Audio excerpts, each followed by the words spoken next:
جی اعوذ باللہ من الشیطان الرجیم بسم اللہ الرحمن الرحیم رب اشرح لی صدری ویسر لی امری واحلل عقدۃ من لسانی یفقهوا قولی رب یسر ولا تعسر وتمم بالخیر اللهم لا سهل الا ما جعلته سهلا وانت تجعل الحزن اذا شئت سهلا رب زدنی علما آمین یا رب العالمین۔ الحمدللہ اللہ تعالیٰ کی توفیق سے آج ہم اس کورس کا آغاز کر رہے ہیں جو کہ میں نے خود کچھ دن پہلے کیا تھا۔ یہ کورس کے بارے میں آپ کو میں بتانا چاہوں گی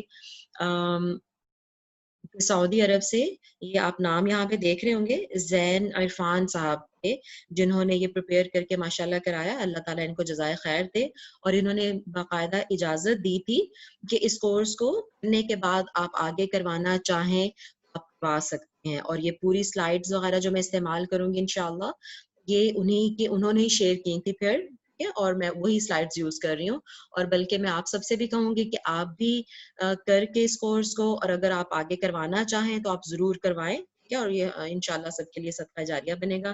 اپنی ویڈیوز آف رکھیں آپ لوگ، میرا خیال ہے وہ بہتر رہے گا۔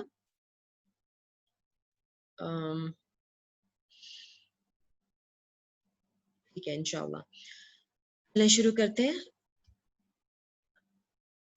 اور یہ سعودی عرب میں رہتے ہیں زین عرفان صاحب، تو وہیں سے انہوں نے اس کو کنڈکٹ کیا تھا۔ ریحان السیرہ اس کورس کا نام رکھا ہے انہوں نے، ریحان خوشبو کو کہتے ہیں، ٹھیک ہے، تو سیرت کی خوشبو یہ ان کے کورس کا نام انہوں نے چوز کیا تھا اس کے لیے۔ تو سب سے پہلے شکر و تقدیر یعنی شکر ادا کرتے ہیں الحمدللہ رب العالمین والصلاة والسلام علی اشرف الانبیاء والمرسلین نبینا محمد صلی اللہ علیہ وسلم وعلی آلہ وصحبہ اجمعین، اما بعد۔ حضرت ابو ہریرہ رضی اللہ عنہ سے مروی ہے کہ اللہ تعالیٰ کے رسول صلی اللہ علیہ وآلہ وسلم نے فرمایا، لا یشکر اللہ من لا یشکر الناس، لا یشکر اللہ، جس نے لوگوں کا شکر ادا، اللہ کا شکر ادا نہیں کیا، من لا یشکر الناس، جس نے لوگوں کا شکر ادا نہیں کیا۔ جیسے میں نے سب سے پہلے دیکھیں اللہ تعالیٰ کا شکر ادا کیا، ہم نے حمد یہاں پڑھی، اللہ تعالیٰ نے ہمیں توفیق دی۔ دیکھیں جو بھی ہم اچھا کام کر پاتے ہیں وہ اللہ تعالیٰ کی توفیق سے ہوتا ہے، اللہ کا ہمیں اس پہ شکر ادا کرنا چاہیے، اور اللہ کا شکر اس کے بندوں کا شکر ادا کیے بغیر نہیں ہو سکتا، ٹھیک ہے۔ تو جیسے زین عرفان صاحب نے لکھا ہے کہ میں اپنی ٹیم کا شکریہ ادا کرتا ہوں، اور آپ سب کا، تو ٹیم تو میرے ساتھ کوئی نہیں ہے اتنی، میرے دوست تھے کچھ دو چار جنہوں نے مجھے اپریشیٹ کیا کہ ٹھیک ہے ہمیں یہ سٹارٹ کرنا چاہیے، تو ان کا بھی میں شکریہ ادا کرتی ہوں اللہ تعالیٰ کے شکریہ کے بعد، ٹھیک ہے، کیونکہ لوگوں کا شکر ادا کرنا بھی بہت ضروری ہے۔ تو ہم یہ پہلے ہی سلائیڈ سے ہم یہ پہلی بات سیکھ رہے ہیں، اللہ کے شکر کے ساتھ ساتھ ایک دوسرے کا بھی شکریہ ہمیں ادا کرتے رہنا چاہیے، اور کیونکہ حدیث ہے مسند احمد اور سنن ابو داؤد میں، آپ ریفرنس دیکھ رہے ہیں یہاں پہ، علامہ البانی نے اسے صحیح کہا ہے کہ جو لوگوں کا شکر ادا نہیں کرتا، لوگوں کا شکریہ ادا نہیں کرتا، وہ اللہ کا بھی شکر ادا نہیں کرتا، ٹھیک ہے۔ ہمیں ایک دوسرے کے لیے بھی تھینک فل رہنا ہے۔ تو میں اپنی ساری دوستوں کا شکریہ ادا کرتی ہوں جنہوں نے مجھے موٹیویٹ کیا اس کو کرنے کے لیے، اور اپنے فیملی ممبرس کا جن کی سپورٹ میرے ساتھ ہے، اور اس کے بعد آپ سب کا بھی شکریہ جو اس کورس میں شریک ہو رہے ہیں انشاءاللہ۔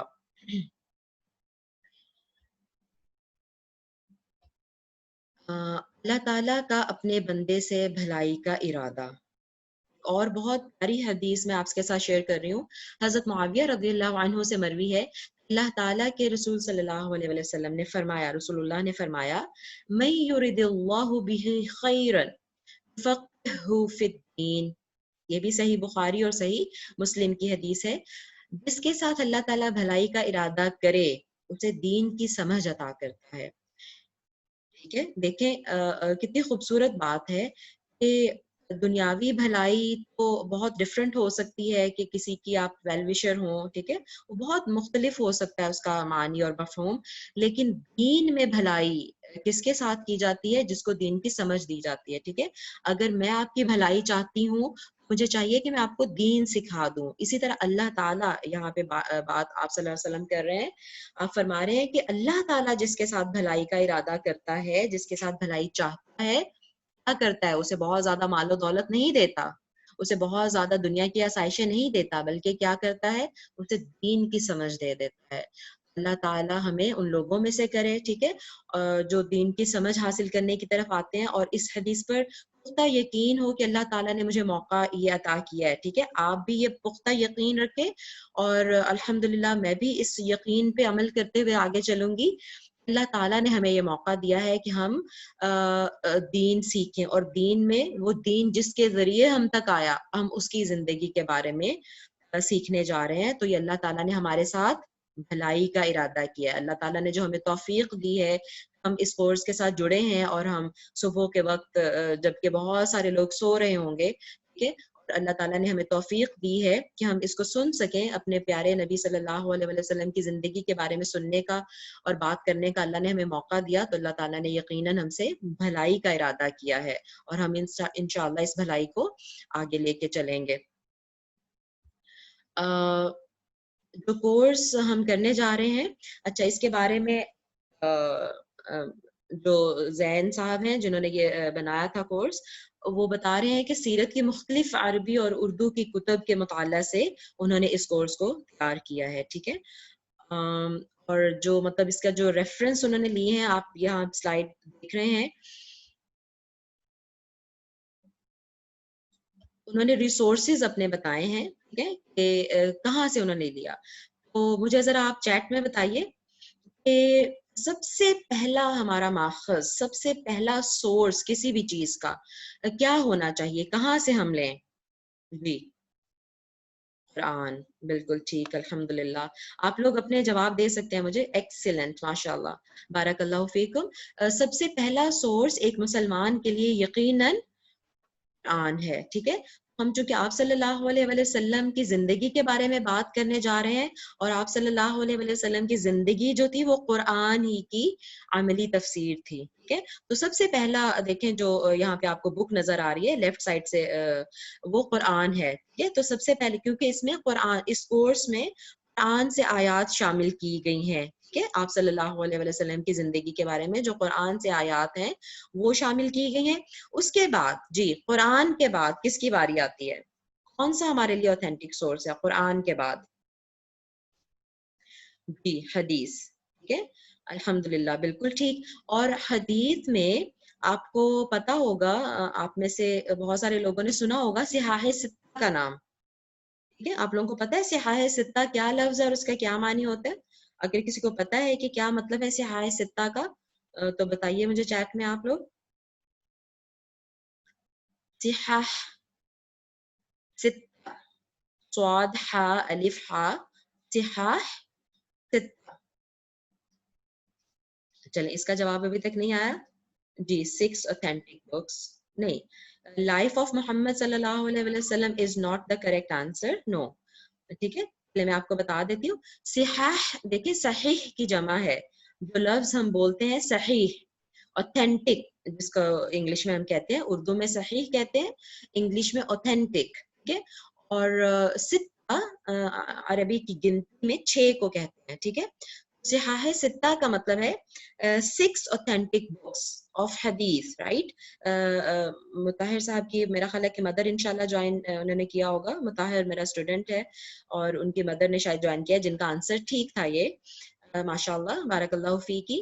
تو 6 authentic books ہیں جن پہ سارے جو اہل سنت مسلمان ہیں الحمدللہ امت مسلمہ کا اتفاق ہے، سب کا یہی خیال ہے کہ یہ 6 بکس حدیث کی جو ہیں یہ اوتھینٹک ہیں، ٹھیک ہے، اور ان 6 میں بھی اگر ہم دیکھیں صحیح بخاری اور صحیح مسلم جو آپ کو نظر آ رہا ہے اسکرین پہ، ٹھیک ہے، صحیح بخاری اور صحیح مسلم ان کو صحیحین کہا جاتا ہے، صحیحین کا مطلب ہے 2 صحیح بکس، ٹھیک، تو 6 صحیح بکس میں سے جو زیادہ اوتھینٹک بکس کنسیڈر کی جاتی ہیں وہ صحیح بخاری اور صحیح مسلم ہے، اور اس کے بعد سنن ابی داؤد، سنن ابن ماجہ، سنن نسائی، سنن ترمذی، پوری 6 کی 6 کتابیں یہاں پہ آپ کو ان کی پکچر نظر آ رہی ہے، تو یہ 6 بکس ہیں حدیث کی جو after Quran we believe in them، ہم یہ یقین رکھتے ہیں کہ قرآن کے بعد یہ صحیح سورس ہیں کسی بھی انفارمیشن کے لینے کا، ہمارے لیے